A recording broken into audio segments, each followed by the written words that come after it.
Aujourd'hui, on va parler d'un des concepteurs de jeux vidéo les plus célèbres au monde, aux côtés de grands noms comme Hideo Kojima ou encore Shigeru Miyamoto. Il s'agit du créateur de Kirby, dont le prochain jeu Kirby Air Riders sort dans une semaine.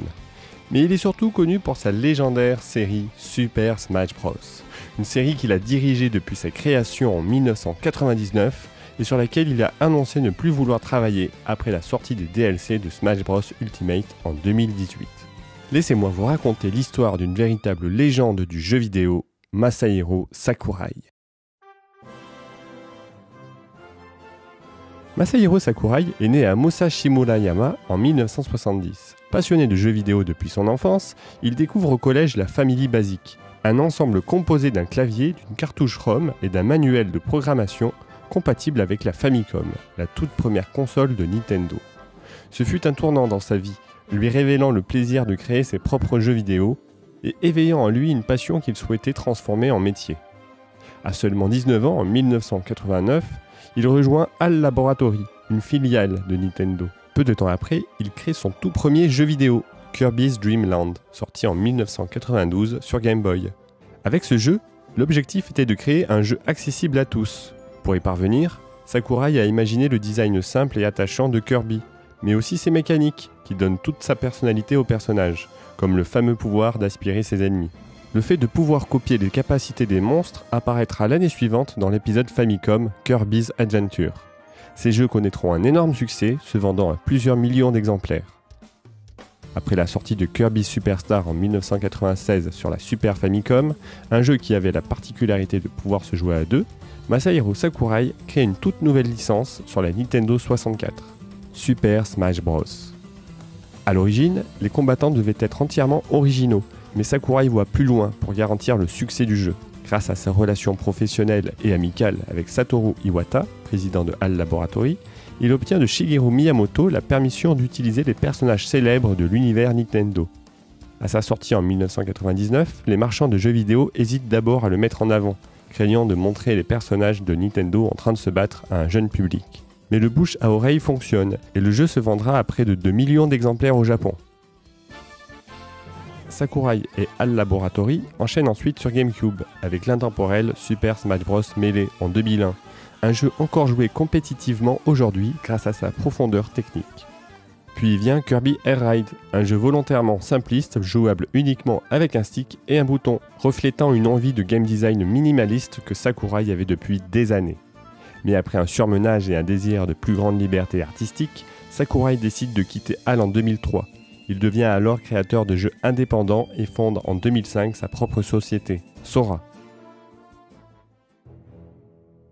Après un détour sur le puzzle game Meteos avec Tetsuya Mizuguchi, Sakurai revient rapidement vers Nintendo pour développer le prochain Super Smash Bros, à la demande de son ami devenu PDG de Nintendo, Satoru Iwata. Super Smash Bros Brawl sort sur Wii en 2008, toujours avec l'objectif d'agrandir son roster, avec notamment l'arrivée de Sonic et de Solid Snake, mais cette fois-ci avec l'envie de proposer une véritable expérience solo avec l'émissaire subspatial, un mode aventure à défilement horizontal avec sa propre histoire remplie de cinématiques. Smash Bros c'est bien sympa, mais il est grand temps pour Sakurai de réaliser un jeu avec sa propre société qui soit quelque chose de frais et nouveau. C'est ainsi qu'arrive en 2012 Kid Icarus Uprising sur la Nintendo 3DS, la suite du jeu Famicom sorti en 1986, 25 ans plus tard. L'objectif de Sakurai avec l'impulsion de Nintendo était de proposer un jeu d'action proposant du défi pour la sortie de leur toute nouvelle console portable. Le jeu joue sur la profondeur pour mettre en avant la 3D de la console. Les commandes sont globalement divisées en 3, le stick analogique pour les déplacements, le bouton L pour les attaques et l'écran tactile pour la visée. Malheureusement, les ventes du titre sont convenables, mais loin du compte pour un jeu de licence Nintendo, avec 354 000 ventes au Japon. Après ce petit interlude, Sakurai revient sur la série Smash en 2014, avec Smash Bros pour 3DS et Wii U. Le gameplay cherche à réconcilier les fans de Melee et de Brawl pour proposer un entre-deux. C'est une réussite pour ce jeu qui aura une belle vie compétitive malgré l'échec de la Wii U, tandis que la version 3DS deviendra le titre Smash Bros le plus vendu au Japon, avec 2,6 millions de titres écoulés. En 2018, Sakurai va tout simplement créer le jeu de combat le plus vendu de tous les temps, avec plus de 35 millions de ventes dans le monde. Je parle bien évidemment de Super Smash Bros Ultimate sur Nintendo Switch.